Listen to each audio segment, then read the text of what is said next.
Hi, welcome back. I'm Smo, and this is Wizard Beard Broadcasting. Today is June 3rd, 2021, and this is episode 3.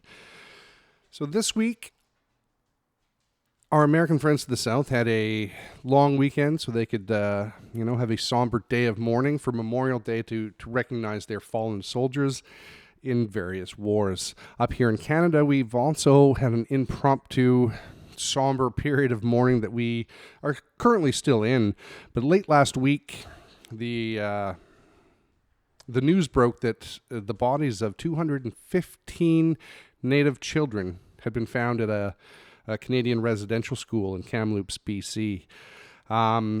If you're from outside of Canada, you possibly may have never heard of residential schools and the treatment that went on there. And in fact, I've lived in Canada in an area where evidently there was 3 around, but I had no idea. No idea at all. We weren't taught about it at school. And I'll touch base on the history in a minute here, but I didn't hear about it until about 2010 when I came across a fellow by the name of William Combs, who attended the very school that these bodies were just unearthed at. But before I touch base on what his claim to fame was, I am just going to go over a bit of the history of the residential schools in Canada. So, from sometime in the early 1600s, there was missions all over North America by various churches, right? They would try to teach Christianity or other various religions, I guess, to the natives in order to help them acclimate to Western civilization that was moving into the land. So like I said, that was started in the early 1600s. You move ahead till 1844, and a government report, Government of Canada, it wasn't Canada at that point, but you know what I mean. In 1844, the government recommends that the removal of Native children from their families to assist in the assimilation to Western culture was a good idea. Just to separate them, their mind thought, and we've seen this in cultures all over the world. Their primary goal there, I believe, was to separate from their history and their religion. Attack the kids, unfortunately, but like I said, we've seen this countless times throughout history. So in 1867, the Constitution of Canada, the Constitution Act creates the Dominion of Canada, which then means the government took over control of the education system as well as the welfare of natives. The Indian Act also gave control of native rights and cultures to the government. In 1883, Prime Minister John A. Macdonald authorizes the use of residential school to remove, for what we were talking about earlier, to remove Native children from their culture and their heritage and their history and their own religions. So that was allowed. John A. Macdonald, our Prime Minister at the time, believed that was a good idea based on the report that came out 44 years earlier. I'm sure there may have been some mitigating factors in there, but I'm unaware of them at this point. So that was 1883. Skip ahead to 1920, and it becomes mandatory that children between the ages of 7 and 16 go to these residential schools. And if I understand correctly, they didn't send you to a residential school that was close to your family or your tribe. They purposely sent you as far away as possible, or and broke up the children from various tribes and reservations so they wouldn't have anybody to interact with that they knew, right? It was really an effort to destroy their connection to their own culture and peoples. In 1922, however, a Dr. Peter Henderson Price attempted to expose what occurred in these schools. But, as any of you other conspiracy theorists can vouch for, we can try to expose things with the best of intentions, but the majority of people are not going to listen, specifically when the government says, no, nothing's happening. So to the best of my knowledge, nothing came of that, his exposing those conditions. Because as we carry on, we hit 1931, where we get to the peak amount of schools, which is just over 80. I don't know the exact number, but 80, just a little over 80 across the country. In 1931. In 1950, the Inuit are now classified as native because they had been exempt prior to, but in 1950, they too were mandated to attend these schools and leave their families and culture. In 1969, the Canadian government actually took control away from the churches. And I don't know if it got better or worse at this point in time, but within 10 years, we do see more than half of the schools were gone. We went from a peak of 80 in 1931. By 1979, only 28 remained. Still an atrocious number, considering that the last one closed in 1996.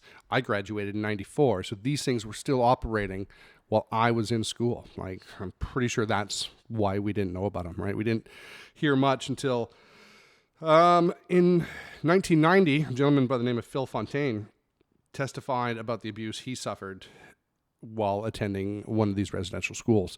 And I would imagine that that's where we first would have started hearing about it on the news. But as I said, at 1990, I was a teenager. I wasn't paying attention to the news, and I was oblivious to these things that had occurred within my own community and my country, right?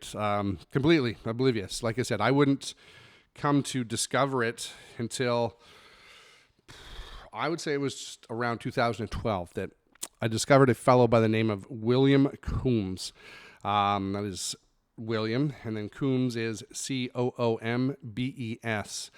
And this gentleman attended the Kamloops school that the bodies were just discovered in just last week. He attended that school back in the 60s. I can't remember right now. I'm just trying to go off what I remember rather than, throw a bunch of dates and specifics at you. Excuse me. Yeah, so it was either 64 or 66 that, he was there for.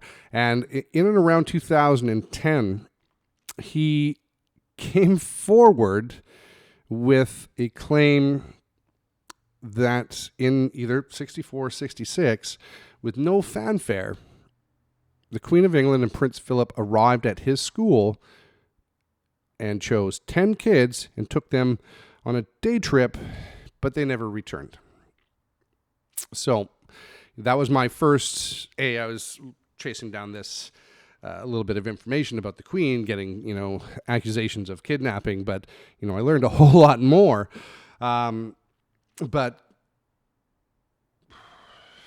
in regards to Combs and the Queen and Prince Philip and the accusations and such, like at the time, the allegations, if you will, seemed really flimsy to me, right? Like no, she's a sovereign, so you can't, press charges in just regular Canadian courts or policing systems, right? So Mr. Coombs went through a civilian tribunal, and I can't recall the name of it, and unfortunately the website is since been removed. But yeah, no, he submitted a statement or accusation to this tribunal. Excuse me. And which he gave his statement. And like I said, the tribunal website is no longer exists. Like I said, when I first came across the idea back 2012-ish, like I said, I was into chasing knowledge, and for me it was really easy to just discredit and there is nothing substantial to it to the best of my knowledge. Excuse me. But then you skip ahead till the past 4 years, and we have seen so much information come out about, the elites that run our world and their activities with underage children and, their sexual escapades. We have Epstein, Weinstein, Prince Andrew, I believe, Prince Andrew, and there's what was that? Jimmy Savile over there. He was really good friends with royalty and excuse me. Sorry, but when you start examining what we've learned recently about the mistreatment of children, and you look back through history at all the different myths and nursery rhymes about children being abducted or taken, and this and that, and you look at the statement of Mr. Coombs here, what I discarded very easily 10 years ago, all of a sudden, sure, there's still not a lot of evidence to go on. Specifically, unfortunately, Mr. Coombs died just a few years after making these allegations. Coincidence? You decide. But I think when we look at the bigger pattern,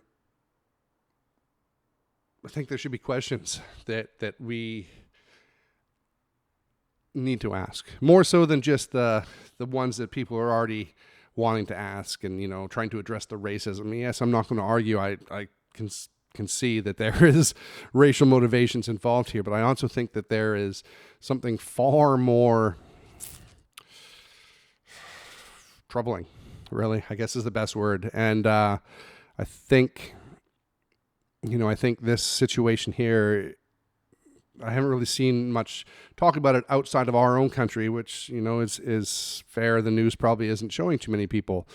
But I think what I'm seeing up here in Canada with, people just not being able to understand what has happened here, right? Like a lot of people just can't fathom the idea that a grave with 215 children was found in it. Like, it is a hard thing to wrap your head around. And I think this is just a microcosm of what we're going to see over the next little while, right? A lot of us have been down these rabbit holes that indicate there is a lot of human trafficking and child trafficking specifically that go on with a lot of humanitarian causes, right? Like, I think that Haiti will come back into the news fairly soon. And like I said, this is what we're experiencing up here in Canada is just a microcosm of what I think the whole world is going to experience soon. And it's troubling.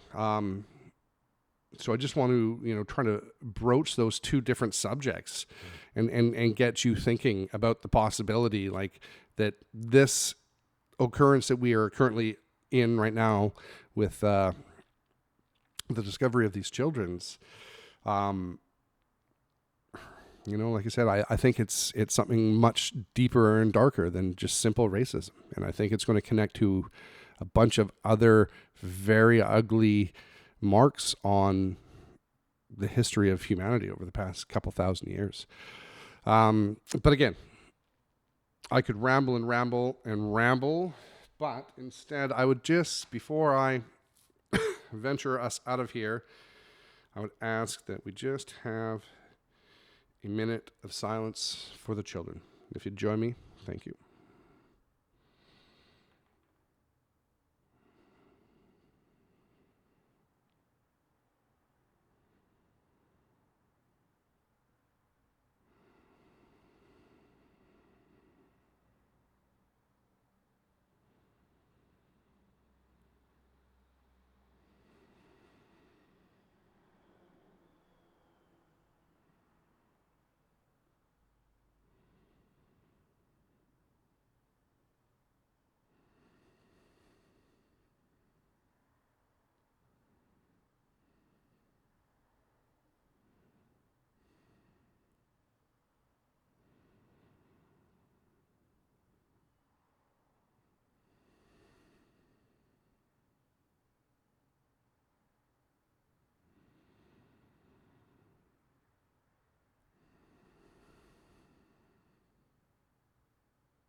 Thank you for that. So yes, I'm going to wind down now. Before I run away, though, I'm going to leave you with it's a daily news blast that my friend puts out, and I just want to present it to you. I will put it at the end of all my videos just to help you, broaden your horizon and get some news in you that you may not get from your official sources. So I will leave you with Enoch's News Blasts, and thank you very much for coming by again today, and I will see you next time. Until then, where we go one, we go all.